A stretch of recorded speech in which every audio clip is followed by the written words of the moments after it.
One morning, as Gregor Samsa was waking up from anxious dreams, he discovered that in bed he had been changed into a monstrous, verminous bug.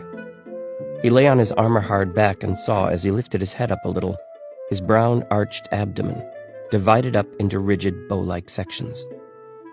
From this height, the blanket, just about ready to slide off completely, could hardly stay in place. His numerous legs, pitifully thin in comparison to the rest of his circumference, flickered helplessly before his eyes. "What's happened to me?" he thought. It was no dream. His room, a proper room for a human being, only somewhat too small, lay quietly between the four well-known walls.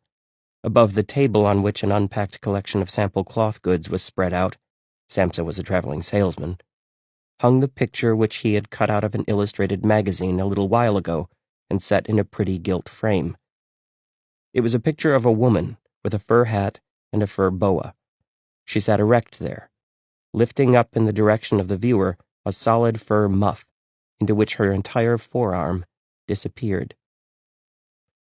Gregor's glance then turned to the window. The dreary weather — the raindrops were falling audibly down on the metal window ledge — made him quite melancholy. "Why don't I keep sleeping for a little while longer and forget all this foolishness?" he thought.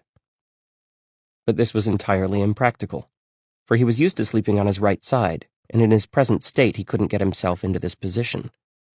No matter how hard he threw himself onto his right side, he always rolled again onto his back.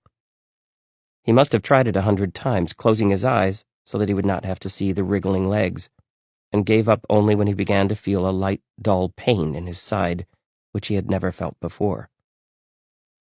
"Oh, God," he thought,